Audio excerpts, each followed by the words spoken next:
주셨느니라 하더라. 아멘. 오늘 본문은 사사기, 특별히 사사인 기드온과 관련된 본문 말씀을 읽었습니다. 사사 기드온의 이야기는 사실 6장부터 시작이 되어지는데 저희는 7장을 읽었으니까 기드온의 이야기의 중간부터 읽은 셈입니다. 사실 시적 부분이 아니라 배경과 또 스토리 부분을 또 궁금해하실 분들을 위해서 지금 7장까지의 상황이 어땠는지를 설명드리면, 하나님께서 이스라엘 백성을 당대 라이벌 민족인 미디안 족속들에게 넘겨주십니다. 하나님께서 넘겨주셨다라는 표현은 하나님께서 의도적으로 어떤 이유로 인해서 이 상황을 허락하셨다라는 것인데, 사사기에서 나오는 대부분의 이유는 하나님께서 어떠한 민족을, 이스라엘 민족을 어떤 민족들 가운데 내버려 두시거나 내어 주셨다라고 이야기하는 이유는 그 이스라엘 백성들의 죄악 때문입니다. 하지만 하나님은 자신이 선택한 사람들을 끝까지 사랑하셔서 고통 속에 있는 이스라엘 백성을 미디안 족속과 대립해서 다시 한번 구해내기로 결정을 하십니다.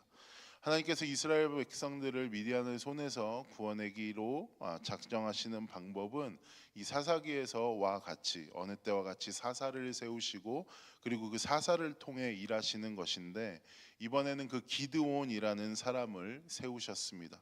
이것이 6장의 요약이고 6장은 사실 기드온이 사사가 되어지는 과정까지를 담고 있습니다. 어쨌든 6장 안에서 사사기의 기드온의 이야기가 시작되고, 오늘 본문 1절은 이렇게 나와 있습니다.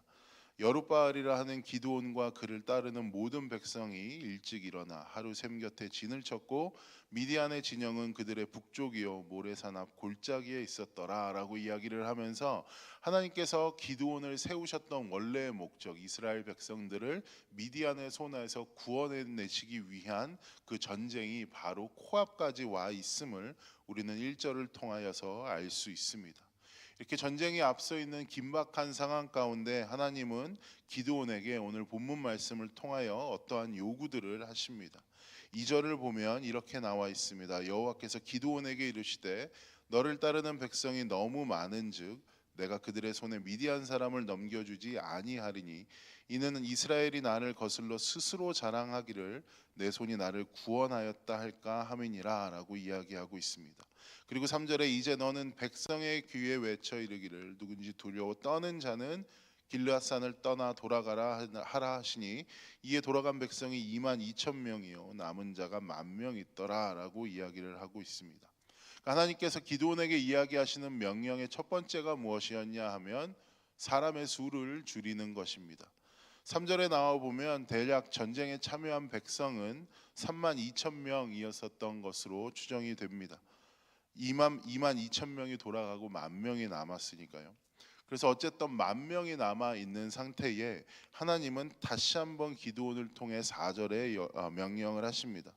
여호와께서 또 기드온에게 이르시되 백성이 아직도 많으니 그들을 인도하여 물가로 내려가서 내가 너를 위하여 그들을 시험하리라. 내가 누구를 가리켜 내게 이르기를 이 사람이 너와 함께 가리라 하면 그는 너와 함께 갈 것이요 내가 누구를 가리켜 내게 이르기를 이 사람은 너와 함께 가지 말 것이니라 하면 그는 가지 말 것이니라 하신지라라고 이야기하시면서 1만 명이 남은 상태에서 기드온에게 한 가지 명령을 더 주시는 것이, 내가 지금 너에게 있는 1만 명도 너무 많다. 그러니까 사람을 더 줄일 것이다 라고 이야기하면서 물 먹는 장면을 보고 이제 하나님께서 저 사람은 전쟁에 나갈 사람, 이 사람은 전쟁에 나가지 못할 사람이라고 이야기를 합니다.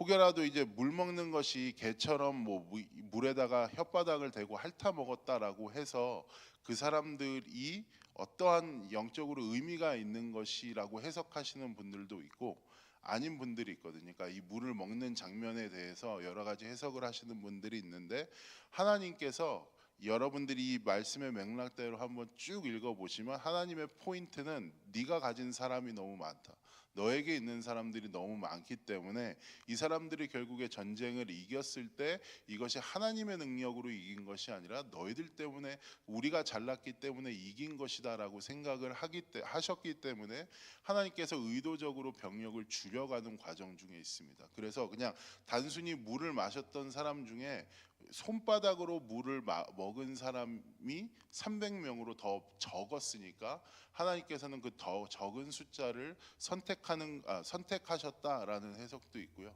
그 여러 가지 해석이 있는데 어쨌든 하나님께서는 계속해서 작은 숫자를 선택하고 계시다라는 것을 여러분들이 발견을 하시면 하나님의 의도를 여러분들이 이해하실 수 있을 것으로 생각이 됩니다. 어쨌든 이들에게 남은 명이 두 번의 명령으로 인하여서 결국에는 이 전쟁 가운데 나가게 될 수 있는 사람의 숫자는 300명이 되어졌습니다. 그러니까 결국에는 32,000명에서 전쟁에 나갈 사람이 하나님의 명령 두 번으로 300명으로 줄어지게 된 것입니다. 누가 봐도 객관적으로 병력이 많이 줄어 있고 이 병력의 힘을 다시 한번 생각해 본다면 굉장히 많이 약해져 있음을 우리는 알 수 있습니다. 그리고 이 상황에서 마지막에 하나님께서 명령을 한번 7장에서 더 하시는데 미디안과 전쟁에 나가라고 명령을 하십니다. 그리고 오늘 본문이 끝이 나게 되어집니다. 이것이 오늘 본문의 대략적인 설명입니다. 본문을 통해서 제가 여러분과 나누고 싶은 부분은 기드온의 변화입니다. 생각해 보면 하나님께서 기드온에게 한 요구는 결코 쉬운 요구가 아닙니다.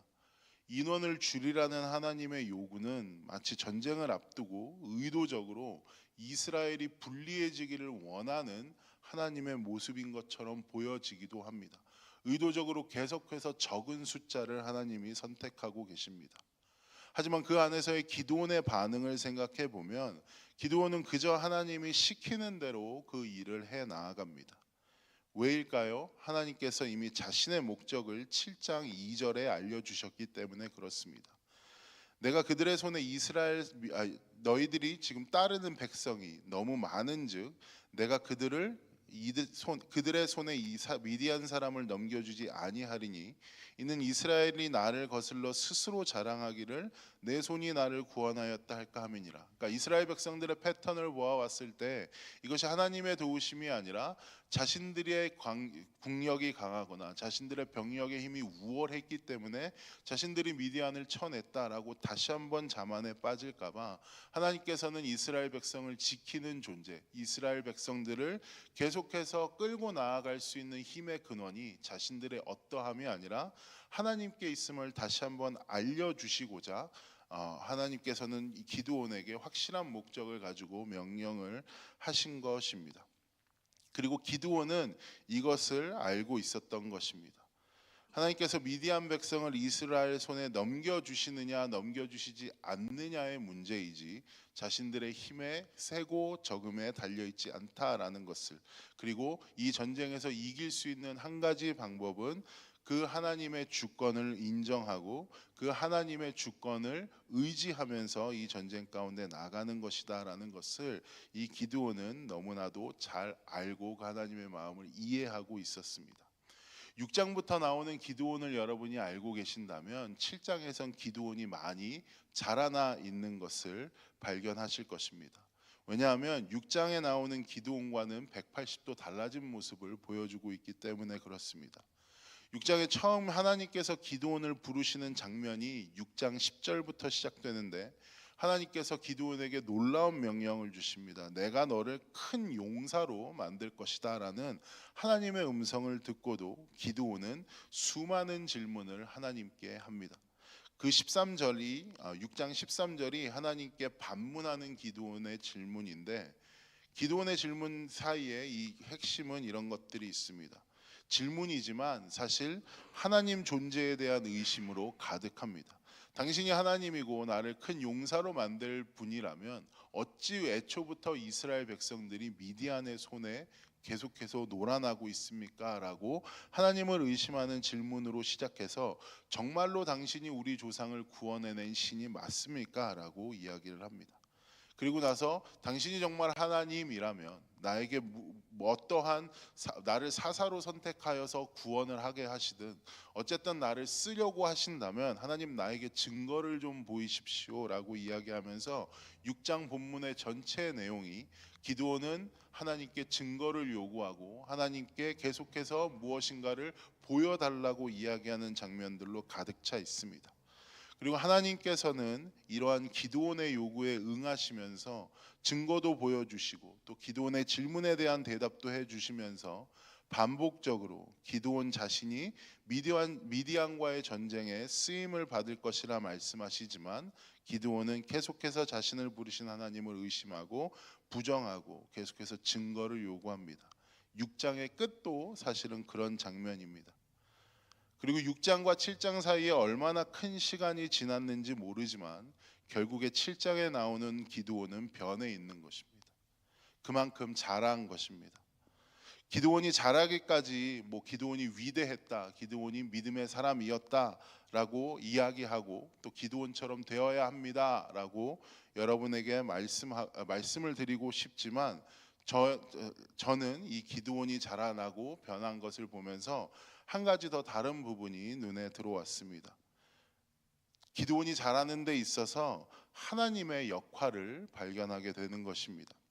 기드온이 자라는데 기드온이 6장과 7장 사이에 이렇게 180도 달라진 모습을 볼 수 있는데까지 자라기까지 하나님께서 하셨던 일들을 여러분들이 좀 기억해 보셨으면 좋겠습니다. 사실 기드온이 위대하다라기보다 하나님이 기드온이 여기까지 자라기까지 기드온을 받아내시고 기드온을 참아내시는 것입니다. 그리고 하나님의 자녀답게 기드온을 만들고 빚어 가시는 겁니다. 사실 기드온이 위대한 것이 아니라 이렇게 받아내시고 참아내시고 또 빚어 가시는 하나님이 더욱더 위대합니다. 그리고 여기 모여 있는 신자들인 우리 또한 이 안에서 소망을 발견할 수 있습니다.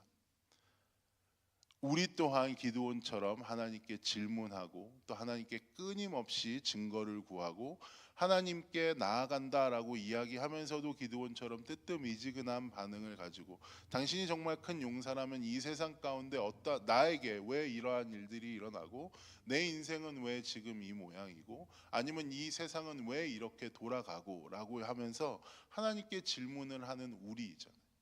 그런데도 하나님께서 그 기드온을 참아내시고 보여주시고 증거를 나타내셨듯이 우리 삶 가운데에도 하나님이 만일 기드온에게 참으로 그러한 하나님이셨다면 기드온과 별반 다를 것 없는 우리에게도 하나님께서 동일하게 은혜를 베풀어 주시고 또 우리를 참아내시고 우리를 다 받아내시고 우리를 빚어 가실 수 있는 분이기 때문에 오늘 말씀을 보면서 하나님께 소망을 두어야 할 이유를 찾아낼 수 있게 되는 것입니다. 오늘 말씀을 보게 되면 또 기드온 인생 가운데 일하셨던 하나님을 살펴보게 되면 하나님은 단번에 우리에게 완전한 믿음을 요구하시는 분이 아니다라는 사실을 발견하게 되어집니다. 기드온처럼 의심하고 넘어지고 흔들리는 그 자리에서도 우리를 기다리시고 다시 일으켜 세우시고 결국엔 하나님의 사람으로 빚어 가실 것입니다. 혹시 오늘 아침에 여러분 마음 가운데에 기드온과 같은 6장에 나왔던 기드온과 같은 마음이 있으신지 모르겠습니다. 하나님의 음성을 듣고 하나님을 알고 하나님과 교제한다라고 이야기는 하는데 그 음성과 그 하나님과 지내는 시간이 예전처럼 정말로 나를 움직이게 하고 나에게 힘을 주어서 나를 지탱하는 시간처럼 느껴지는 것이 아니라 그저 하나님께 나와서 질문만 하고 하나님 내가 지금 이런 상황인데 어떻게 이렇게 될 수 있습니까? 라고 의문을 가지는 모든 순간 가운데에서도 하나님께서는 너는 왜 이렇게 믿음이 없느냐? 너는 왜 이렇게 나를 의지하지 못하느냐라고 이야기하는 것이 아니라 하나님께서는 우리의 요구대로 기드온의 요구대로 증거를 보여주시고 끝까지 사사로 세우셔서 미디안 백성들에게서 이스라엘을 구원해낼 때까지 그 사역을 멈추지 않으셨던 것처럼 하나님께서 여러분 각자 개인을 향한 그 뜻이 이루어지기까지 기드온을 대하셨던 하나님의 마음이 동일하게 여러분을 대하고 계신다라는 그 사실을 꼭 기억하시면서 하나님께 마음껏 질문도 해보시고 하나님께 나는 당신을 솔직히 믿지 못하겠습니다라고 여러분의 솔직한 마음도 한번 내보여 보시고 그 안에서 솔직한 마음을 내비쳤을 때에 하나님께서 여러분을 어떻게 이용하시고 사용하시고 변하게 하시는지를 발견하는 그런 하루를 살아가는 우리가 되기를 소망합니다. 제가 기도하겠습니다. 사랑하는 주님, 기드온의 삶을 보며 우리 삶과 별반 다를 것 없음을 발견하게 되어집니다. 소망이 있는 것은 하나님께서 기드온을 변하게까지 기다려 주셨던 것처럼 우리를 향하여서도 끊임없이 기다려 주시고 참아 주신다는 것입니다. 그 참아 주시는 이유 가운데는 우리를 위한 사랑이 있음을 발견하게 되어집니다.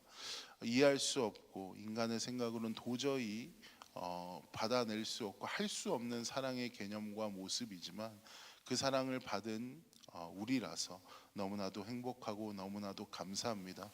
오늘 이 시간 하나님 앞에 계속해서 기도하며 나아갈 것인데 하나님의 사랑을 생각하면서 마음껏 우리의 마음을 주님 앞에 아뢰고 우리가 하나님께 자녀된 자라는 그 본분을, 그 정체성을 다시 한번 깨닫고 돌아갈 수 있는 자들 될 수 있도록 주님이 아침 가운데 함께하여 주시옵소서.